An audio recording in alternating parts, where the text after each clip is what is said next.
ಆಂಧ್ರಪ್ರದೇಶದಲ್ಲಿ ಹಾಲಿ ಮುಖ್ಯಮಂತ್ರಿಯಾಗಿರುವ ಜಗನ್ಮೋಹನ್ ರೆಡ್ಡಿಯವರ ಭಾವಚಿತ್ರವುಳ್ಳ ಕೈ ಗಡಿಯಾರಗಳನ್ನು ಯಾವುದೇ ದಾಖಲೆಗಳಿಲ್ಲದೆ ಸಾಗಿಸುತ್ತಿರುವ ಬಾಗೇಪಲ್ಲಿ ಹೊರವಲಯದ ರಾಷ್ಟ್ರೀಯ ಹೆದ್ದಾರಿ 7ರ ಚೆಕ್ ಪೋಸ್ಟ್ನಲ್ಲಿ ವಶಕ್ಕೆ ಪಡೆಯಲಾಗಿದೆ. ಆಂಧ್ರ ಸಿಎಂ ಜಗನ್ಮೋಹನ್ ರೆಡ್ಡಿ ಚಿತ್ರವುಳ್ಳ 96 ವಾಚ್ಗಳು ಸೀಸ್ ಮಾಡಲಾಗಿದೆ.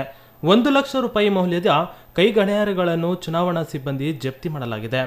ರಾಷ್ಟ್ರೀಯ ಹೆದ್ದಾರಿ 7ರ ಆಂಧ್ರ ಗಡಿಯ ಚೆಕ್ ಪೋಸ್ಟ್ನಲ್ಲಿ ತಪಾಸಣೆ ವೇಳೆ ಗಡಿಯಾರಗಳನ್ನು ಸೀಸ್ ಮಾಡಲಾಗಿದೆ. ಅನಂತಪುರದಿಂದ ಬೆಂಗಳೂರಿಗೆ ಕಾರಿನಲ್ಲಿ ಸಾಗಿಸುತ್ತಿದ್ದ ವಾಚ್ಗಳನ್ನು ಅನಂತಪುರದ ಬಂಡಿ ನಾಗೇಂದ್ರ ಹಾಗೂ ಗನ್ಮ್ಯಾನ್ ನಾಗೇಂದ್ರ ಎಂಬುವರು ವಾಚ್ಗಳನ್ನು ಸಾಗಿಸುತ್ತಿದ್ದ ವೇಳೆ ವಾಚ್ ದೊರೆತ ಕಾರಣ ಇಬ್ಬರ ವಿರುದ್ಧ ಬಾಗೇಪಲ್ಲಿ ಪೊಲೀಸ್ ಠಾಣೆಯಲ್ಲಿ ಪ್ರಕರಣ ದಾಖಲು ಮಾಡಲಾಗಿದೆ. ವೈಎಸ್ಆರ್ ಕಾಂಗ್ರೆಸ್ ಪಾರ್ಟಿಯ ಬಂಡಿ ನಾಗೇಂದ್ರ ಎಂಬುವವರ ವಿರುದ್ಧ ಪ್ರಕರಣ ದಾಖಲಾಗಿದ್ದು, AP31HE 1111 ಸಂಖ್ಯೆಯ ಫಾರ್ಚುನರ್ ಕಾರನ್ನು ಪೊಲೀಸರು ವಶಕ್ಕೆ ಪಡೆದಿದ್ದಾರೆ.